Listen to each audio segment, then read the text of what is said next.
দোয়া করতে জানা। ভাইরা আমরা দোয়া করতে জানি না, বড় বড় কপাল পড়া। দোয়া করতে আমরা বলি কি যে আমি দোয়া করতে জানি না। দোয়া করতে জানেন না?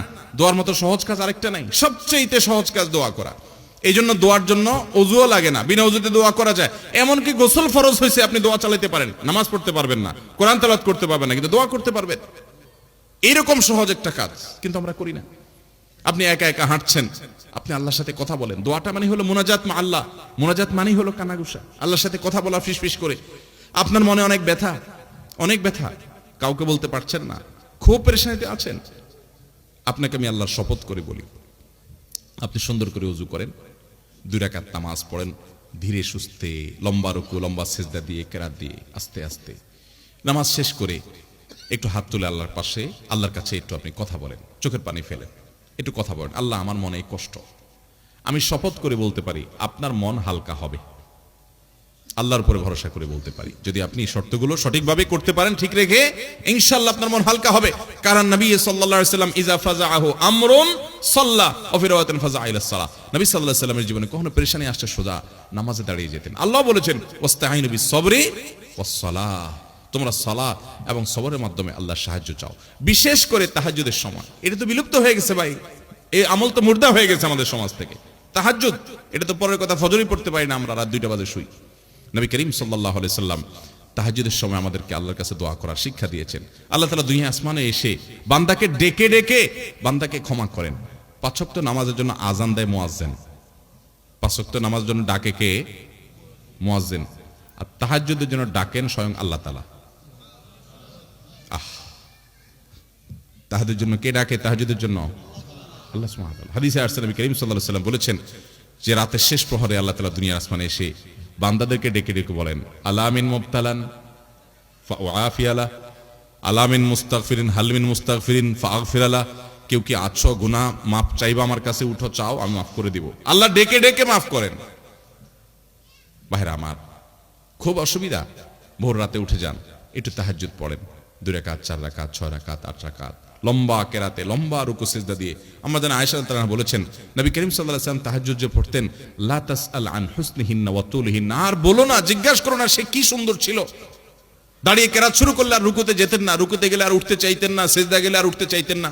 ভাইরা আমার, আমি প্রায় সময় বলি, কয়েকটা ইবাদতের নগদ স্বাদ পাওয়া যায়, একটু চেষ্টা করলে আপনিও পাবেন। এটার জন্য কোনো বিশেষ বুজুর্গের দরকার নাই, আপনিও পাবেন। অবশ্য হারাম উপার্জন ছাড়তে হবে, চোখের জেনা ছাড়তে হবে, কিছু গুনাহ থেকে ছাড়লে ইবাদতের স্বাদটা বেশি পাওয়া যায়। কিন্তু তারপরেও আপনি শুরু করেন ধীরে স্থিরতার সাথে, সুন্দর করে, আস্তে আস্তে, ওয়াকারের সাথে, ইহতিরামের সাথে, আল্লাহ রাব্বুল আলামিনের শান এটা মাথায় রেখে ধীরে ধীরে আপনি সময় নিয়ে একটু রুকু সিজদা করেন, নামাজ পড়েন, সিজদা পড়ে যান, একটু চোখের পানি ফেলে দেন। সালাহাতু সঙ্গে বুদি দিল খারাস, আজমুদে এক জামানা খাকে বাস, পাথর হয়ে বহুকাল ছিলে ভাই, একটু কিছুকাল মাটি হয়ে দেখো। দোয়া করা, দোয়ার মাধ্যমে আল্লাহ তাআলা তাকদীর পর্যন্ত পরিবর্তন করে দেন। আল্লাহ রাব্বুল আলামিন আমাদেরকে আল্লাহর কাছে দোয়া করার তৌফিক দান করুন। শয়তান আমাদেরকে বুঝায় কি, আরে আমাদের দোয়া কবুল হবে, আমার নামাজের ঠিক নাই, আমার রোজার ঠিক নাই, আমার দাড়িটা মুখে নাই, আমি পর্দা ঠিক মতো করি না, আমি গুনাহের কাজ করি, গোপন গুনাহ করি, এটা করি সেটা করি, আমার দোয়া কি কবুল হবে? আমরা আল্লাহর কাছে চাইতে লজ্জা করি। আরে যে যত বেশি পাপিষ্ঠ সে তো আল্লাহর কাছে তত বেশি চাইবে, আরো তার তো চাওয়া আরো বেশি দরকার। ইবলিস আল্লাহর কাছে দোয়া করছে, আল্লাহ রাব্বুল আলামিন যখন বলছেন সিজদা করো, সিজদা তো করেই নাই। আবা ওয়াস্তাকবারা ওয়া কানা মিনাল কাফিরিন, অস্বীকার করছে, অহংকার করেছে, কাফের হয়ে গেছে। ওই টাইমে শয়তান আল্লাহর কাছে চায় বসছে, কি চাইছে? আনজিরনি ইলা ইয়াউমি ইউবাসুন, আল্লাহ কিয়ামত পর্যন্ত আমাকে হায়াত দেন যেন শয়তানি করতে পারি। শয়তানে আল্লাহর কাছে হায়াত চেয়ে নিছে কি করার জন্য? শয়তানি করার জন্য। দেখেন, করবে শয়তানি, এটার জন্য আবার দোয়া করতেছে কার কাছে? চিন্তা করেন। তাও আবার কখন? যখন আল্লাহ আদমকে সিজদা করতে বলছেন, সিজদা করে নাই, আল্লাহর সামনে সরাসরি বিদ্রোহ, এত বড় বেয়াদবির পর আল্লাহ রাগান্বিত হওয়ার সময়, ওই টাইমে আল্লাহর কাছে দোয়া করছে। কারণ শয়তান আল্লাহকে চিনে, যে আল্লাহ হাদিসে কুদসিতে বলেছেন, সাবাকাত রাহমাতি আলা গাযাবি, আমার রাগের উপরে আমার রহমতটা এটা প্রবল থাকে, এটা শয়তান জানে। আমরা রাগ হয়ে গেলে বেতাল হয়ে যাই, আল্লাহ সুবহানাহু ওয়া তাআলা তো আহকামুল হাকিমিন, তার সাথে তো মাখলুকের কোনো তুলনা চলে না। এটা শয়তান জানে, আল্লাহকে চিনে, সে আল্লাহকে ইবাদত করেছে একদম ফেরেশতাদের সাথে থেকে, সে জানে। এই জন্য রাগের মুহূর্তে পর্যন্ত আল্লাহর কাছে দোয়া করে পড়ছে। আল্লাহ বলেছেন ইন্নাকা মিনাল মুনজারিন, যাও তোমাকে হায়াত দেয়া হলো, শয়তানি করার সুযোগ দেয়া হলো, চাইছো একটা জিনিস দিলাম, বেঁচে থাকবা কিয়ামত পর্যন্ত। তাহলে শয়তান যদি আল্লাহর কাছে দোয়া করে, আল্লাহর রাগের সময় যদি আল্লাহ কবুল করেন, আমাদের দোয়া কবুল হবে না ইনশাআল্লাহ? তাহলে দোয়া করবো তো ইনশাআল্লাহ। হুজুরদের মুখের দিকে চেয়ে থাকবো না সবসময় দোয়ার জন্য। ছেলে মুসলমানি করাবেন, হুজুর লাগবে। ছেলের আকিকা দিবেন, হুজুর লাগবে। ব্যবসা বাণিজ্য শুরু করবেন, হুজুর লাগবে। দোকানে উঠবেন, হুজুর লাগবে। গাড়িতে নতুন উঠবেন, হুজুর লাগবে। কিরে ভাই, এই হুজুরদের কন্ট্রাক্টারি দিয়ে কত দোয়া করবেন?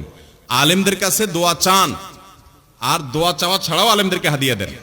কারণ নেককারদের হাদিয়া দেওয়া উচিত, কর্তব্য। লা ইয়াকুল তুআমাকা ইল্লা তাকি, তাদেরকে হাদিয়া দেন, খানা খাওয়ান, মেহমানদারি করেন, উপহার দেন, উপঢৌকন দেন, সেটা ভিন্ন বিষয়। আবার দোয়াও চান, কিন্তু নিজের দোয়াও করা আমাদেরকে শিখতে হবে। আল্লাহ আমাদের সবাইকে দোয়া করার তৌফিক দান করুন। ভাইরা আমার, তাহলে তিনটা কথা আমরা বললাম। আমাদের ভাগ্য যদি সুপ্রসন্ন করতে চাই, নসিবে ভালো কিছু লেখা হোক যদি আমরা চাই, আল্লাহর গোলামি এবং আল্লাহর দাসত্ব, আল্লাহর হুকুমগুলো মেনে চলার জন্য সিরিয়াস হতে হবে, এবং যে যত বেশি হতে পারবো তার নসিবে আল্লাহ তাআলা তত ভালো কিছু দিবেন ইনশাআল্লাহ। দ্বিতীয়ত, আত্মীয়তার সম্পর্ক যে যত বেশি ভালো রাখতে পারবে, আল্লাহ তাআলা তার জীবনে তত বরকত দিবেন।